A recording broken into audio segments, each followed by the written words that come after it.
Terima kasih Pak Wamen yang saya hormati, Pak Staf Sus dan teman-teman media. Ya. Pertama-tama saya ingin menyampaikan terima kasih kepada teman-teman media yang sudah berkenan hadir.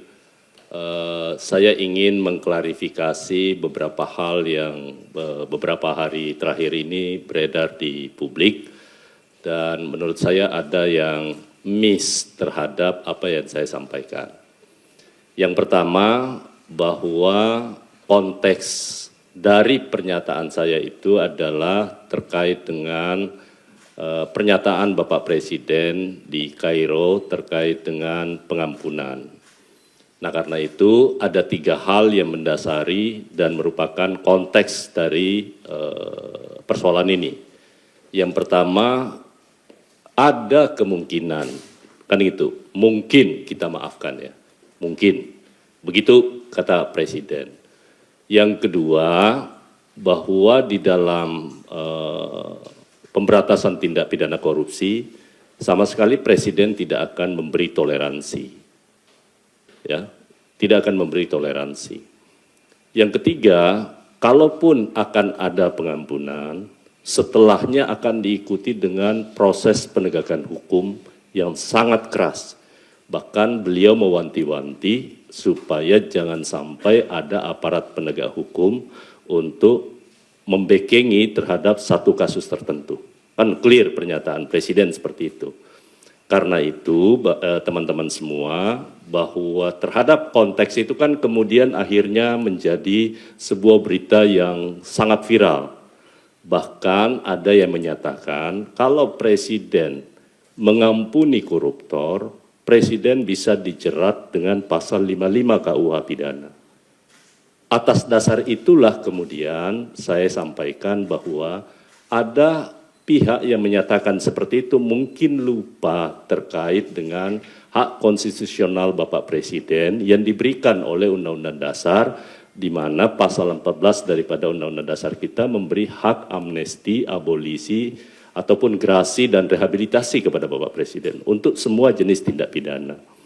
Nah, apakah nanti ke depannya proses ini akan ditempuh? Belum ada keputusan sama sekali. Itu baru wacana yang dilontarkan. Bahwa wacana untuk memaafkan koruptor itu kan bukan perkara baru. Itu sudah lama. Bahkan oleh Prof. Mahfud juga disebut, beliau pada saat menjabat sebagai Menteri Kehakiman, beliau sampaikan pernah mengusulkan itu dengan menempuh beberapa cara. Bahkan beliau menyatakan bisa mencontoh apa yang dilakukan oleh Latvia kalau tidak salah ya. Dan juga Afrika Selatan. Artinya waktu itu menurut Prof. Mahfud itu tidak ada yang berani. Nah karena itu teman-teman semua saya ingin menyampaikan bahwa urusan amnesti ataupun pengampunan maksud saya, di dalam hukum pidana kita sudah mengenal itu dalam praktek ya. Satu, untuk tindak pidana korupsi kan sudah ada restoratif justice yang sudah diterapkan di beberapa aparat penegak hukum, tergantung jumlah kerugian negaranya. Karena kalau semuanya diterapkan, kalau kerugian negaranya 50 juta, 100 juta, padahal biaya untuk penanganan perkaranya kan jauh lebih besar dibandingkan dengan korupsinya yang sedikit, itu satu. Nah, yang kedua yang ingin saya luruskan adalah menyangkut soal denda damai. Yang saya maksudkan itu adalah mengcompare, karena Undang-Undang Tindak Pidana Korupsi ataupun juga Undang-Undang Kejaksaan khusus kepada tindak pidana ekonomi, dua-duanya itu adalah tindak pidana yang merugikan keuangan negara, merugikan perekonomian negara. Karena itu ada ruangnya yang diberikan dan ini bukan barang baru terkait dengan proses pengampunan karena kita sudah pernah melakukan 2 kali tax amnesty.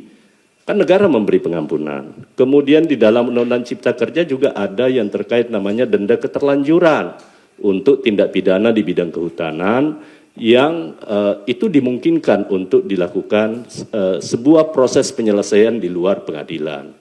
Nah karena itu hanya compare bahwa ada aturan yang mengatur, tetapi bukan berarti Presiden akan menempuh itu, sama sekali tidak. Karena bukan domain presiden kalau menyangkut soal denda damai tadi. Itu adalah kewenangan yang diberikan kepada Jaksa Agung, ya. Tetapi sekali lagi untuk tindak pidana korupsi itu hanya sebagai pembanding bahwa ada aturan yang mengatur soal itu. Tetapi intinya teman-teman semua, bahwa keinginan kita memperbaiki Republik ini dari praktek tindak pidana korupsi kan sudah berlangsung begitu lama, sejak era reformasi. Tetapi sampai hari ini kemudian kita tidak bisa menyelesaikannya secara baik. Nah karena itu ada semangat baru yang diinginkan oleh Bapak Presiden. Silahkan kita akan bicarakan menyangkut soal mekanismenya nanti kalau toh kebijakan pengampunan itu akan diambil oleh Bapak Presiden. Tetapi sampai hari ini kita baru di Kementerian Hukum lagi menyiapkan rancangan undang-undang tentang grasi, amnesti, abolisi, dan grasi. Nanti kalau sudah selesai, kami akan sampaikan kepada kawan-kawan semua. Jadi sekali lagi terkait dengan isu denda damai tadi itu adalah hanya mengkompar menyangkut soal penyelesaian suatu tindak pidana di luar pengadilan. Itu aja intinya. Kita punya contoh-contoh yang lain. Saya rasa itu yang perlu ingin saya sampaikan kepada teman-teman. Sekali lagi ini kalaupun nanti ada yang salah mengerti dengan apa yang saya ucapkan, ya saya menyatakan saya mohon maaf, tetapi sekali lagi itu hanya contoh atau komparasi terhadap penyelesaian tindak pidana yang terkait dengan merugikan perekonomian negara di bidang tindak pidana ekonomi dengan tindak pidana korupsi. Saya rasa itu ya, terima kasih. Assalamualaikum warahmatullahi wabarakatuh. Baik, terima kasih Pak Menteri atas penjelasannya.